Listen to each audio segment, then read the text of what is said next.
Takulandirani pano pa Mafuta YouTube channel ndipo munkhani zathu za msiku lero muli ndi ine Mike Thompson.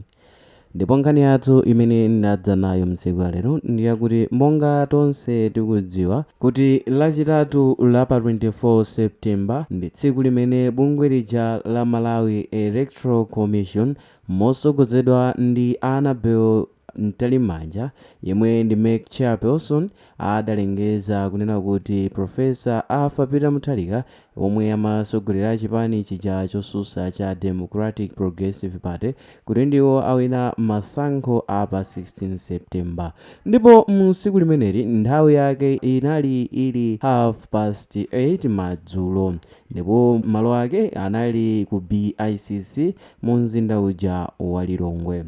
Adatha kulengeza zosatira izi, anthu ochuluka osatira chipani cha DPP adakondwerera kwambiri ndi kuti adali kuyendayenda ndi kumwemwerera ndi kuyimba ng'oma komanso kuvina kamba kakuwina kwa mtsogoleri wa chipanichi cha DPP. Ndipo kupyolera mwa anthu amene adacheza ndi atolankhani adafotokoza kunena kuti chimwemwe chawo chili chochuluka choncho kamba kunena kuti iwo ali ndi chikhulupiriro kuti Mutharika ndi omwe angasinthe zinthu pamodzi ndi administration yawo.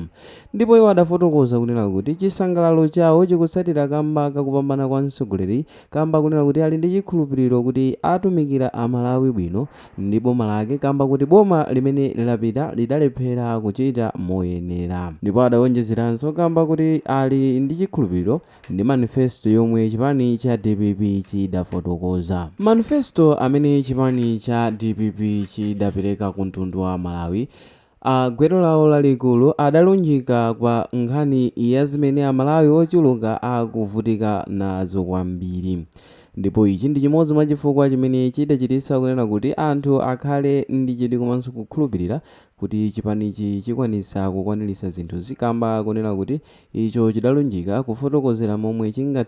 chingathanirane nawo mavuto amene Amalawi akuvutika nawo mu usogoleri umene udalipo mu nthawi imeneyo. Ndipo iwo mawu awo a Mutharika mu nthawi ya manifesto adafotokoza kuti azaonetsetsa kuti ali ndi kabineti ya mphamvu imene ingathandizire kuchita enforce fiscal discipline yakayendetsedwe ka dziko lino ndi cholinga kuti zimene boma lawo lakhazikitsa kuti lizikwaniritse zizakhale zitatheka mu teremu yawo. Ndipo malingana ndi manifesto a chipani cha DPP adafotokoza kunena kuti ayika ndondomeko za mphamvu zimene zionetsetsa kuti dziko lino la Malawi likwanise kusunga ndalama yokwana 500 billion mchaka cha